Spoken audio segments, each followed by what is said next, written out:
예, 오늘의 증시 브리핑 시작하겠습니다. 시장은 이제 미국의 소비 둔화 우려가 완화가 되고 또 금리가 빠져서 지수 자체는 올라갈 수 있는 기회를 만들었고요. 그리고 또 도이체뱅크라든가 BMO에서 내년도 미국 시장 사상 최고치 경신할 것 같다. 이런 어떤 주장을 했죠. 근데 어쨌든 어제보다는 좀 나을 수 있었던 건 신규 상장주 빅5 거래대금이 전일보다는 줄었거든요. 그렇지만 여전히 거래대금을 많이 잠식하다 보니까 지수는 괜찮은데 하락 종목 수는 아직은 좀 많은 그런 형태가 좀 이어지고 있습니다. 그리고 최근에 이제 강하게 움직이는 종목군들의 트렌드가 낙폭이 아주 큰 종목군들 또는 삼성 투자 이슈를 품은 종목군들, 그다음에 기관의 수급 종목군들 이런 종목군들 중심으로 올라가고 있는데 이게 광범위하게 번지진 않고 있다 보니까 뭐 계속해서 이제 하락 종목 수가 더 많은 그런 형태가 좀 이어지는 것도 지금 장세의 특징인 것 같습니다. 뭐 하나하나 살펴보면 그러니까 미국의 10년물 국채 금리가 4.4% 아래로 내려갔죠. 그러니까 최근 들어서 가장 낮은 수준으로 내려왔는데 이렇게 내려오게 된 이제 이유들이 좀 있습니다. 우선 미국의 지표, 주택 판매가 부진하다. 그럼 이제 주택 판매가 부진하다면 집 가격을 계속 내려야 되니까 내리게 되고 이것도 또 인플레이션이 내려가는 요인이 되는 게 하나가 있고요. 또 하나는 오늘 미국의 국채 발행이 있었는데 5년물 금리가 발행이 됐는데 발행 금리가 4.42%대로 발행이 됐어요. 그러니까 최근에 이제 금리가 계속 올라가다가 발행 금리가 뚝 떨어지는 그런 모습이 나왔죠. 그래서 이제 금리가 본격적으로 좀 내려가긴 하는구나. 이게 확인이 되면서 금리가 내려갔고 이게 이제 그러면 미국의 긴축도 마무리가 되나 보다 하면서 이제 달러 인덱스 하락, 원달러 환율 뚝 이런 흐름이 나온 게 이제 지수가 올라갈 수 있는 요인이 좀 됐고요. 그리고 미국이 또 그 부활절 추수감사절 끝나고 나면 예전에는 추수감사절 그 끝나는 주간에 좀 하락하는 경향이 있었는데 최근에 한 15년 정도 보면 한 2대1 비율로 올라가는 확률이 더 높았거든요. 그래서 이번 주에 좀 올라가지 않을까 이런 기대감 이런 것들도 이제 지수 자체는 플러스 낼 수 있는 이제 그런 환경을 만들어줬고요. 그리고 이제 도이체에서 미증시 더 갈 것 같다 이런 주장을 했잖아요. 그러니까 뭐 기업 실적 뭐 이런 것들, 그러니까 침체가 없다라기보다는 이렇게 미세한 침체 정도 올 거다. 그래서 금리 내릴 거야 이런 주장을 했고, 그러면서 이제 내년도 기업 실적은 BMO에서는 13.5% 정도 증가할 것 같다. 그러니까 시장이 계속 오른다네. 그러면 사도 되겠네. 그러니까 이렇게 생각을 한 데다가 또 이제 도이체뱅크에서 추가로 내년도 기준금리가 1.75% 포인트 내려서 3.5에서 3.75까지 내려갈 거다. 그래서 상반기에 경미한 침체, 그러니까 심각한 침체는 없이 경미한 침체, 실업률 좀 올라가고 해서 내년도에 금리가 이제 내려갈 건데 6월부터 내리기 시작할 거다. 그러니까 이런 어떤 주장을 했거든요. 그래서 뭐 사실 오늘 부정적인 의견들도 적지 않았습니다. 그러니까 지금 금리하고 유가가 계속 빠진다고 누가 그래 뭐 이런 식의 어떤 코멘트도 있었거든요. 근데 오늘 도이체가 되게 많이 인용됐어요. 그래서 이런 분위기도 투자자들이 좀 안도하는 그런 계기가 됐고요. 근데 하락 종목이 더 많을 수밖에 없었던 건 어제보다 좀 덜하긴 했지만 어쨌든 에코프로머티, 두산 로보틱스 이런 종목군들이 여전히 그러니까 거래량 보면 어제보다 줄었죠. 어제보다 줄긴 했지만 거래대금 측면에서 보면 여전히 이 종목들이 거래대금 되게 많이 잡아먹거든요. 오늘 거래대금 보시면 에코프로머티가 1조 원 나왔어요. 그다음에 신규 종목군들 뭐 예를 들어서 AS텍 같은 경우가 8,500억 거래대금 이제 나왔고 레인보우가 오늘은 두산 로보하고 레인보우 두 로봇주에서만 또 1조 한 3천억 정도 거래대금이 나왔잖아요. 그래서 어제보다 줄긴 했지만 제가 어제 말씀드린 이거 절반으로 뚝 떨어져야 된다고. 근데 절반이 안 됐죠. 그러니까 하락 종목이 1,000개는 아니지만 그거보단 적긴 했지만 지수 플러스에도 불구하고 이제 하락 종목 수가 많은 그런 형태가 됐습니다. 다만 이제 지금 시가총액이 에코프로머티가 9조 원대까지 근처까지 와서 이게 10조 원 넘어가면 에코프로나 에코프로비움 같이 무거워질 수도 있거든요. 그래서 조금 이제 변곡점을 향해서 간다 이렇게 볼 수도 있다. 그러니까 그런 측면도 있다 이렇게 봐야 될 것 같고요. 또 하락 종목이 많은 데는 그 ADR 제가 뭐 설명 계속 드렸습니다만은 이게 120 정도 되면 제가 이건 지수가 빠질지는 알 수는 없는데 상승 종목이 많기는 좀 어렵다. 제가 이제 그 말씀 드렸잖아요. 그래서 지금 ADR이 코스피는 130이 넘고 코스닥은 120 터치하고 빠졌다가 다시 120 근처로 왔거든요. 그래서 하락 종목이 좀 많을 수 있습니다. 다만 이제 내일부터는 ADR이 빠지는 사이클로 바뀝니다. 그래서 수, 목, 금 다음 주 월요일까지는 ADR이 빠지는 사이클이라서 요 부담은 이제 시간이 지나가면 조금씩 덜어내기 시작할 것 같다. 이렇게 이제 보면 되겠습니다.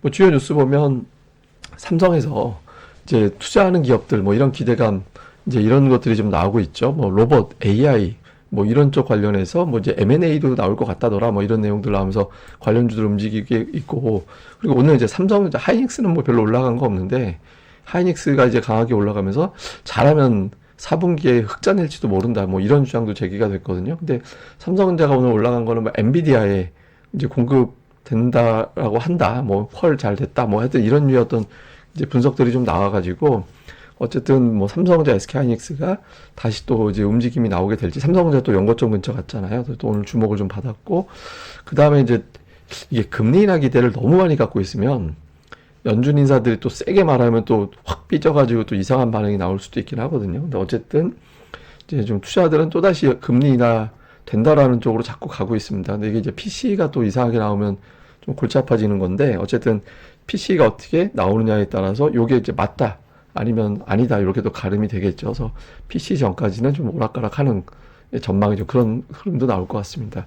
수급에서는 외국인들 지금 3일 연속 매도하고 있고요. 코스닥은 제법 매수를 했고, 선물이 오늘 장중에 거의 10,000계약 정도 매수 들어왔다가 줄긴 했는데, 제가 이제 그 말씀 드렸잖아요. 그러니까 11월 되면서 연말까지 외국인들은 선물은 매수 우위, 금융투자도 매수 우위 배당 기준일까지 들어왔다가 그 이후부터 이제 달라진다.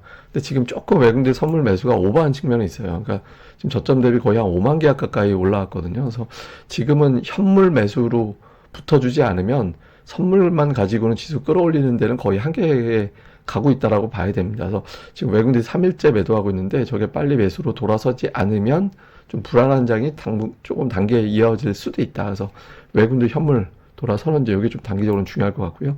오늘 매매한 종목 보니까 이제 삼성전자는 그래도 매수를 했고요. 에코프로머티를 오늘 삼성전자 매수한 거 비슷한 수준으로 매도를 했고, 2차전지 부류 종목군들이 좀 왼쪽에 가 있죠. 그다음에 한미반도체 다시 매수로 붙였고, 뭐 일부 금융주들 뭐 이런 것들이 좀 눈에 띄고, 그 다음에 기관 투자자들 같은 경우는 근데 오늘 금융투자가 순매수한 날이라서 어차피 삼성전자가 매수 상위에 들어가는 건 당연하거든요. 그래서 오늘 금융투자 매수한 날은 뭐 이렇게 의미 있게 업종 분석할 필요는 없는 것 같습니다. 그 다음에 코스닥에서는 외국인들이 오늘 반도체 업종 어제 오늘 되게 많이 샀거든요. HPSP가 되게 많이 이제 매수가 들어온 종목이 됐고, 동진세미캠이라든가 이런 류의 기업들, 그다음에 로봇주 레인보우 로봇이랑 루진 로봇이랑 이런 것들이 좀 매수에 들어가 있었고요. 그다음에 2차 전지는 종목별로 좀 엇갈리는 그런 형태를 보인 게 오늘 장의 좀 특징이었습니다. 기관 투자자들은 그 2차 전지, 에코프로, BM, 에코프로 뭐 이런 것들 매수 들어온 게 좀 있었고, 그다음에 약간 이제 뭐 제약 바이오 계열의 종목군들은 좀 엇갈리는 그런 모습 보였고, IT도 좀 엇갈렸어요. 뭐 인텍플러스는 사면서 PSK 홀딩스는 판다든가, 주성 엔지니어링은 사는데 원익 IPS는 판다든가, 이게 사실 조금 평가가 다르긴 하죠. 평가가 좀 다르긴 한데 어쨌든 업종 내에서 골라서 매매하는 그런 경향성을 좀 보였습니다.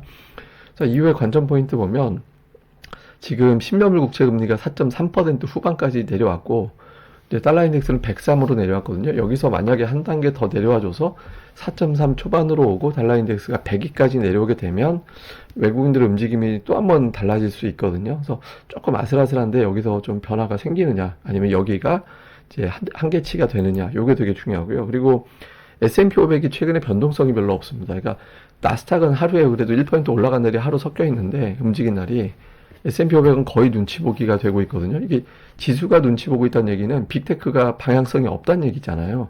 그러니까 빅테크 중에서 뭐 하나가 이제 한번 확 멱살 잡아 올리는 적이 없었다는 얘기가 되거든요. 그래서 이 중에 이제 뭐 하나라도 좀 출발을 해주게 되는지 요걸 좀 볼 필요가 있고, 다음에 외국인들이 어쨌든 3일 연속 매도를 했는데 앞서 말씀드린 대로 선물에서 지금 매수 여력이 그렇게 많아 보이진 않기 때문에 현물을 움직여주지 않으면 지수가 조정 나올 수도 있거든요. 그래서 요거 좀 중요합니다. 그리고 오늘 특징 뭐 로봇, 제약, 조선 등등이 올라갔는데 뭐 반도체도 선별적으로 올라가고, 그래서 올라간 종목들은 이제 여러 가지가 있긴 했는데 뭐 특징적으로는 뭐 이런 부류들이 올라갔다, 이제 이렇게 보시면 될 것 같습니다.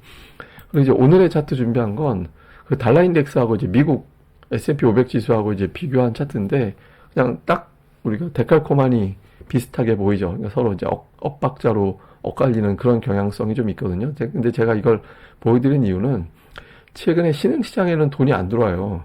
그러니까 그 선진국 쪽으로는 돈이 들어오는데 신흥시장 쪽으로는 안 들어오거든요. 근데 지금 달러 인덱스가 내려간다라는 의미는 돈이 흔해진다. 내가 달러를 쥐고 있는 것보다 뭐든지 사는 게 더 편해. 유리해, 좋은 거야. 막 이렇게 될 때 저게 빠지는 거잖아요. 여기서 만약에 더 밀리게 되면 우리 증시를 포함해서 아시아 증시에 외국인들 매수 자금이 더 좀 유입되는 그런 계기가 될 수 있거든요. 지금 103에서 멈칫하고 있는데 여기서 이제 한 번 더 내려가서 레벨 다운돼서 이제 100으로도 가겠구나 뭐 이런 분위기 만들어지면 대형주들 분위기가 또 달라질 수 있거든요. 현물적인 측면에서 보면. 그래서 오늘 달러 인덱스의 어떤 추이 이런 것들도 좀 면밀하게 보는 것도 필요할 것 같습니다.